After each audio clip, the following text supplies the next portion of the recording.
Oke, silakan bercerita. Assalamualaikum warahmatullahi wabarakatuh. Waalaikumsalam warahmatullahi wabarakatuh. Selamat pagi, salam sejahtera bagi kita semua. Yang saya hormati Dewan Juri, Bapak-bapak, Ibu-ibu, serta teman-teman peserta lomba bercerita yang saya sayangi. Perkenalkan, nama saya Annisa Az-Zahra Nurul Syifa.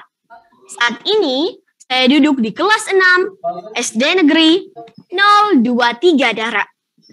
Nah, teman-teman, pada hari ini, saya akan membawakan sebuah cerita rakyat dari Tanah Mandar yang berjudul Ikan Tuing-Tuing. Kisah ikan tuing-tuing ini bersumber dari cerita rakyat Nusantara Sulawesi Barat yang ditulis oleh Harlina Indijati. Baiklah Dewan Juri dan teman-teman, inilah kisahnya. Pada zaman dahulu, di Mandar terdapat sebuah kerajaan Arung Paria yang dipimpin oleh seorang raja yang bijaksana, adil dan tegas. Ia memiliki 2 orang anak yang disapa dengan sapaan putra dan putri raja. Siapapun yang bersalah akan dihukum sesuai dengan kesalahannya. Oleh karenanya, rakyat takut melanggar semua peraturan yang telah ditetapkannya.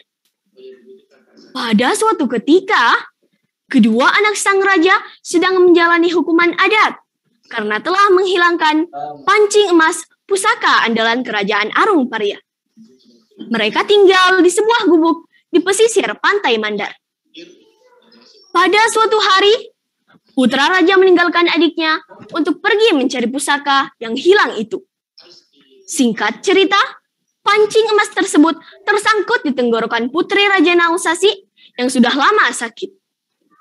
Karena putra Raja Arung Paria berhasil menyembuhkan putri Raja Nausasi, sebagai hadiah, Raja Nausasi akan mengirim burung-burung miliknya yang menjelma menjadi ikan terbang. Setelah mendapatkan pancing emas itu, putra Raja Arung Paria menyusuri kembali pantai Mandar. Setelah beberapa hari, akhirnya ia melihat sebuah gubuk yang masih kokoh berdiri. Adikku, saya berhasil menemukan pancing emas yang hilang itu. Adikku. Hatinya menjadi lega ketika melihat adiknya yang sedang terlelap tidur di dalam gubuk itu. Adikku, bangunlah adikku. Saya sudah berhasil menemukan pancing emas yang hilang itu. Adikku, bangunlah.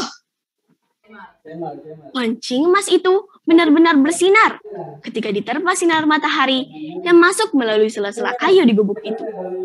Putri raja itu pun langsung membuka mata dan langsung memeluk kakaknya.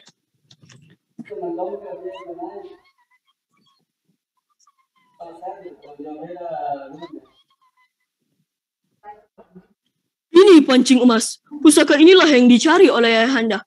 Sekarang pusaka ini sudah ditemukan. Mari kita tinggalkan gubuk ini, adikku. Kedua anak raja itu pun meninggalkan gubuk yang pernah menjadi tempat tinggalnya itu. Mereka menyusuri kembali pantai Mandar menuju ke kerajaan Arung Paria. Akhirnya, sampailah putra raja dan putri raja itu di istana kerajaan Arung Paria. Salah seorang hulu balang yang melihat itu pun sangat terkejut ketika menyaksikan 2 orang anak raja itu telah kembali. Ia pun segera menghadap raja dan melaporkan bahwa putra dan putrinya telah kembali. Dalam waktu yang singkat, halaman istana kerajaan Arung Paria sudah seperti lautan manusia.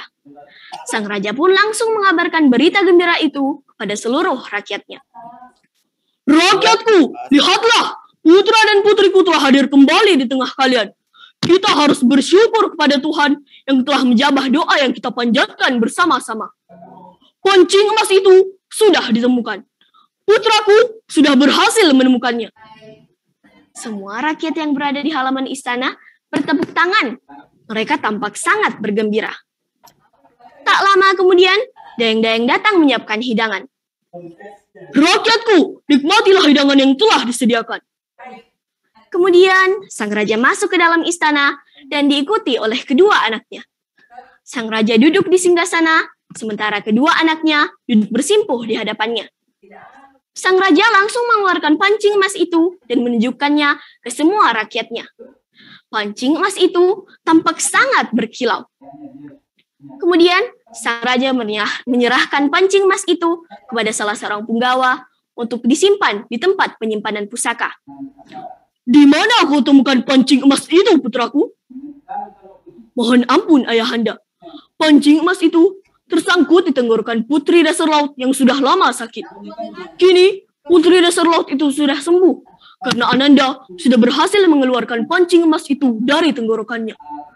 Dan sebagai rasa terima kasih, Raja Nausasi akan mengirim burung-burung miliknya setiap tahun sekali pada musim timur melalui Laut Mandar yang menjelma menjadi ikan terbang." "Siapa Raja Nausasi itu, anakku?" "Raja Nausasi adalah raja yang memerintah kerajaan yang berada di dasar laut."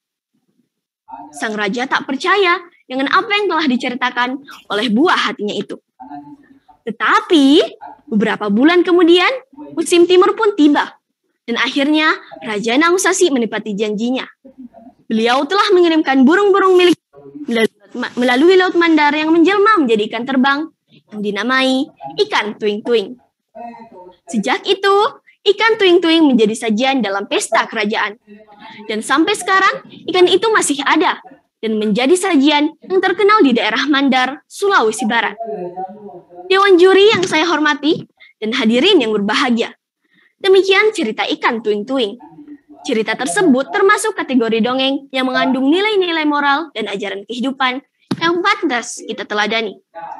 Putra dan putri raja hidup rukun dalam menjalani kehidupannya. Oleh karenanya, mari saling menyayangi agar hidup kita tenang dan damai. Semoga ada hal baik yang bisa kita petik dari cerita ikan tuing-tuing. Terima kasih. Wassalamualaikum warahmatullahi wabarakatuh.